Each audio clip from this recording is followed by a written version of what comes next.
want to share a trick that helped me get in touch with my intuition. And it's going to sound really dumb, but bear with me. So it's about, well, it starts off with a coin toss, but you don't need a coin. You don't have to toss a coin. But this is what helped me learn how to think this way and cut through my ego and my fear and all of the trauma responses, whatever is going on.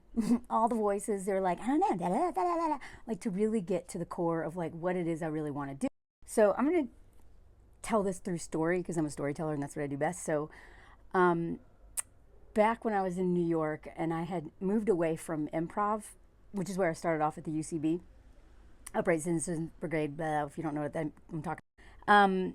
And I had morphed into storytelling because when I was doing improv, my teammates were like, is every scene you initiate based on real life? And I was like, yeah, aren't yours? They're like, no, we initiate going to space and being dinosaurs. Like all of your initiations are bat crazy. And they're real though, right? And I was like, yeah. And they're like, why are you doing improv? And that's the message I kept getting again and again is like, you have so many crazy stories. Why are you in a form of comedy where you just make stuff up? Like your true life is way more interesting than even the fake scenarios that we create on stage. And I kept getting that message again and again. So I was like, okay, I guess that's what I need to do. And as soon as I made that shift, which that's actually another story of how I realized that I really needed to quit.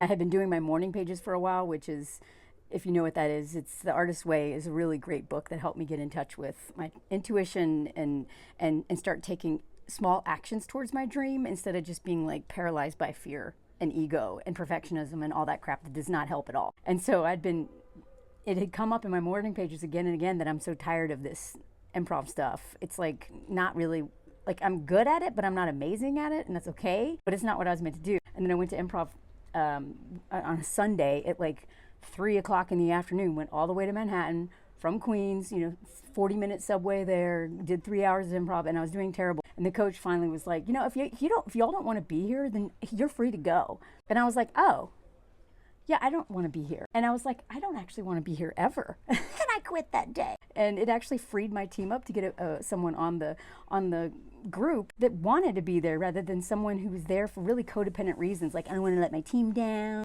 I don't want to be a failure. What would they do without me? Which is actually very egocentric and selfish thinking anyway. Because you know what they did without me? They thrived. Because they found someone who's really invested, right? And who really wanted to be there. And so you're not benefiting anyone by staying in something that you don't want to be in. And you can tell yourself, and you can hide behind the codependent lie that what will they do without you? That's literally what kept me in an abusive relationship many years later. What will he do without me? Oh, well, he's been cheating anyway. He'll move on like that. And he did. So anyway, I had been out of the improv world for a while, but I was still in the community at the UCB. And as soon as I quit improv, I went into storytelling at the Moth.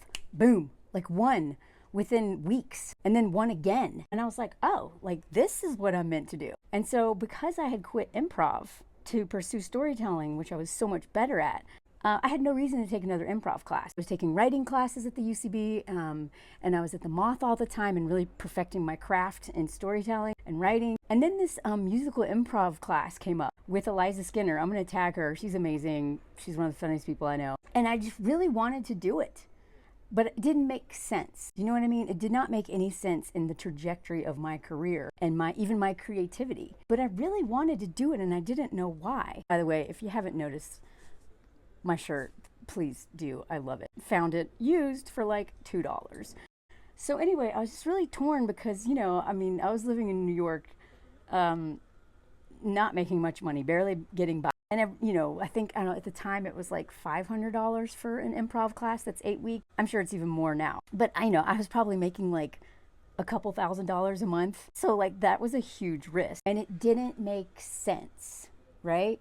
And so I was really torn by it. And then my friend Dave Bloveband, who's a really funny comedian. I miss you, Dave. Anyway, he's just this really sweet soul. And we were at, McGillicuddy's? Whatever that bar is that all the comedians used to hang out at. And I was like, I really want to take this class, but I can't at that. And I was trying to get someone to decide for me because I couldn't decide. It was like this thing I wanted to do versus the thing that made sense, right? But I want to do a lot of things. So I was really torn. And he taught me the coin toss trick. And I was like, well, I'm not going to leave it up to that. He's like, no, it's not about that. It's about your reaction, your visceral reaction to what the coin says. He's like, okay, so let's do it now. Heads, you take the musical improv class. Tails, you don't. So I flipped it, and I forget which it was. I'm pretty sure it was heads that I took the class. And as soon as it landed on heads, I was like, oh, I was so relieved. And even like while it was in the air, I was like, heads, heads, heads. That is the point of the coin toss. Because he was like, yeah, if it had landed on tails, what would you have felt? And I was like, pissed. And he was like, exactly. So it is not about what the coin says in terms of what you're supposed to do. It's your visceral gut reaction to what the coin says. And so I started taking that into all areas of my life. And by the way, that class that I took was so much, it brought me so much joy. It also made me realize that even though I've always told myself I don't understand music, I don't know music, I don't know how to read music, blah, blah, blah, blah, blah. And so I've never done anything. But my friends in college and all my friends, I'm always like beating on my chest. I'm always doing this, la, la, la. Like I'm singing all the time. So I sing to my dog, Mose, that one. So I sing all the time. I have all these instruments. I'm in the drum club that I started drums randomly when I moved to France. And what I didn't realize until Anthony pointed it out to me, Anthony's my husband, if you don't know who I'm talking about, that music has always been a part of my life. And that even when I write, I'm actually like drumming in my head. I create the sentences on the page. Like I remove words or put words in there in terms of how it da, da, da, da, da, da, da, da, da. I had no idea that was actually a part of my writing process was music. And it all started with that improv class that didn't make sense, that I really wanted to do. And then in addition to that, like, you know, I got to know Eliza, some of my other teammates, and one of my closest friends in the comedy world. I met there, and him and I have been, but he's like so special to me. So there was all these reasons that didn't make sense to take the class, and it is one of the best decisions I ever made because it led to all these other amazing things.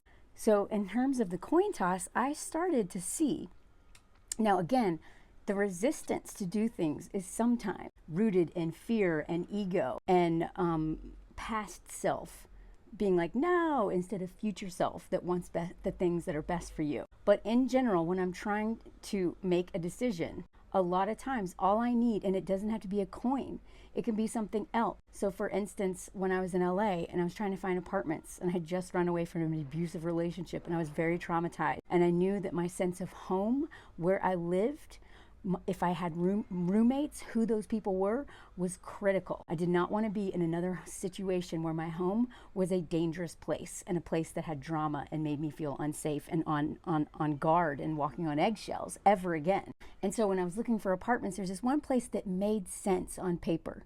You know, it was in Silver Lake, but it was actually cheap. And if you know, Silver Lake is like, where do people want to live? For like, you know, comedians and all this stuff, whatever.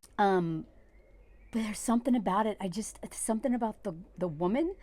She was okay, but there was something about it that it just didn't feel right. It didn't feel like me. When I was in it, I couldn't envision myself there. But I needed a place badly, and it made sense. And when I was talking it through, one of my friends was like, yeah, it sounds like, I mean, everything lines up. It sounds like you should take it. And my visceral reaction to that was like, no. And I started listing all the reasons why I shouldn't take it. And what I realized, and what my best friend Liz has always helped me realize, is a lot of times, who am I trying to convince here? You know, who am I trying to convince? Because him this friend of mine trying to help me decide, and was like, well, to me, this makes sense. And then my being like, no, and that something just didn't feel right. And I got very defensive. And I was like, okay, I don't know why, but for some reason, this place is a no. You know? So even though it didn't make sense, and I was like kind of without a home for many months, like probably about 4 months, like I had to just go to Joshua Tree and camp out for a while because I found like a couch surfer who was really amazing, who was renting out a room. Like, I met him on couch surfing, but he was renting out a room. And I was like, okay, I just need a place because this is a very important choice. I don't want to sign a lease. I don't want to be committed to something that I don't know is right for me. So I literally was like back living in my truck in Joshua Tree, waiting for that room to open up. And like, whatever, it was a mess. Didn't have a job. Like, I just fled a abusive relationship. But I said no to the place because of my reaction to a friend trying to convince me to do it. And so again, even though things were really hard for a while because I said no to this thing, I just kept trusting because of that visceral reaction. And so, yeah, like, it was rough. It was rough for a while. But I trust my intuition. And literally, having traveled and lived in my truck for many years and literally just been at the mercy of a lot of kind people and also been in harm's way a lot as a woman traveling, I have exercised my intuition muscle so much that I was like, if it doesn't feel right, I'm just going to go with that. And so it wasn't as big of a deal for me to trust this intuition because I'd had practice, but just cutting through what the intuition was trying to say. The coin toss helped. It really did, because sometimes intuition is actually ego. Sometimes intuition is a trauma response, So it's like, what is intuition? So this really helped me. It was one tool of many that has helped me get in touch with what my future self, true self, what higher self, whatever you want to call it. Even if you believe in God, then maybe it's like that God voice, whatever you want to call it. And so I ended up finding the most perfect place for me to live with the best roommates who are lifelong friends now. I'm actually in a women's group with one of them now, still. These relationships became some of the most important in my life. That home became the most stable thing I think I'd ever had in my life. And it was all because of that coin toss mentality. And so I'm trying to think of some other examples right now, but the point is that every single time, so whether it's a coin toss or the laundry list, like me and my friend Liz like to talk about it, there's one thing when you're trying to do something that, like if you're in a bad relationship and you should leave and you're trying to justify it to someone else, this is not when this applies. Okay, so let's be really clear here, and there's a lot of nuance here. But for instance, like when I wanted to move abroad, and I was like talking to Liz and I was telling her all these reasons why I think I should, even though it didn't make sense. I'm a comedian, I'm a writer. It doesn't make sense to move to a tiny town in Spain where I don't know anyone, where I've never been to, just to work as a teacher of an English teacher. Like, none of it made sense, but it felt right. And so I called her up and I was like I give her the laundry list. Well, this is all the reasons. And she was like, yeah, I mean, sounds good to me. And I was like, I was relieved. And she's like, remember, it sounds like you already know. You just need someone to validate what you already know. And if that's what you think you should do, makes sense to me.